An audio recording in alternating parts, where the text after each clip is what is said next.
hanapu pakan mu perang ura Aceh ngan senjata sampai sehingga hantalo perang boh. Hanapu pakan mu perang urang Islam sampai sehingga han kalah perang boh.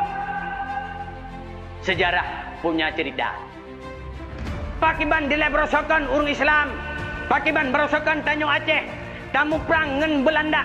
Padahal Belandanya lebih leu. Padahal Belandanya lebih senjata. Belahai bandanyan ubur-ubir ayah bude.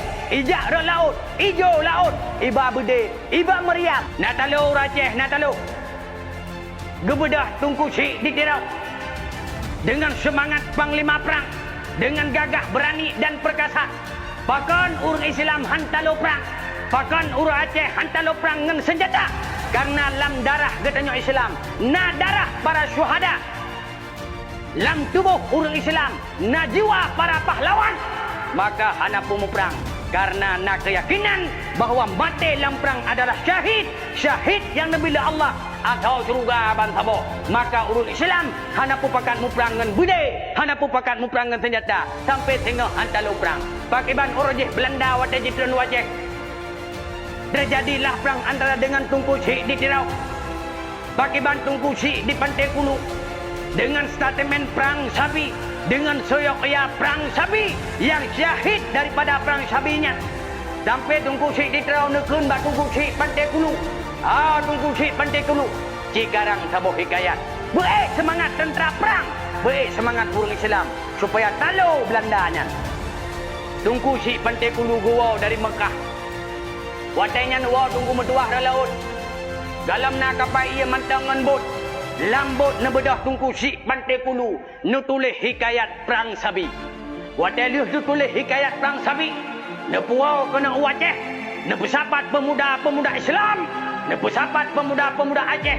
Nepesapat para santri-santri. Nejo hikayat perang Sabi. Nejo bak berde para pemuda dan santri para mujahidin. Watel gebaca hikayat perang Sabinya. Maka jebedah semangat. Maka jebedah darah pahlawan. Maka jebedah darah pejuang.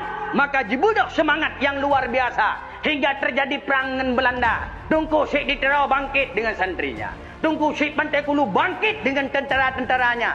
Karena alam darah urang Islam dan darah para syuhada. Bertuh payah pelung Belanda. Nabehu Aceh nabehu. Belanda payah ibut tabik. Belanda payah berangkat. Belanda payah ditinggalkan Aceh. Belanda khawatir dengan semangat perjuangan bangsa Aceh dan urang Islam. Dudau jiwa Belanda terus dalam Jepang tunggu mutuah. Dijajah Aceh. Laya Tun Sitingah dijajah Aceh le Jepang. Lahir Syekh Abdul Jalil di Capling. Beliau bangkit dengan para santrinya. Beliau bangkit dengan para mujahidinnya. Hikayat perang Sabi mantang gebaca. Dengan hikayat tersebut, bangkit jiwa pahlawan, bangkit darah para syuhada, gelet Jepang, gehancurkan Jepang, sampai Jepang parah angkat kaki di Aceh. Lalu perang dengan urang Islam dan dengan urang Aceh. Berangkat, bertuh payah pelung Jepang. Nabehu Aceh, nabehu. Nabehu urang Islam, nabehu. Tapi benda tepu orangnya apa? Aceh kamu mulai talu dengan sebut perang pikiran. Mereka sedang menyatukan diri untuk memerang Islam dengan konsep berbagai macam konsep iaitu luar. Nyo hati-hati. Kafe-kafe kau mulai tunjuk gigi. Munafik-munafik kamu mulai je pelumah droi. Kaum-kaum batin mepake dengan sang langit pakan hudip kama ubah sang hamba.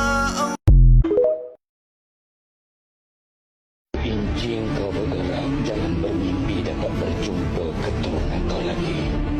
Aku orang Melayu yang akan membela bangsaku. That's the honestness, lads. You have no idea who you're up against. Kau takut mati. Walau Israel datang sekalipun aku sedia menghadap.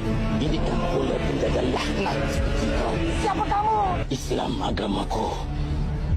Melayu bangsaku. Takkan aku duduk berdiam melihat apa yang kau buat pada bangsa.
إمام الرسل يا سندي أنت بعد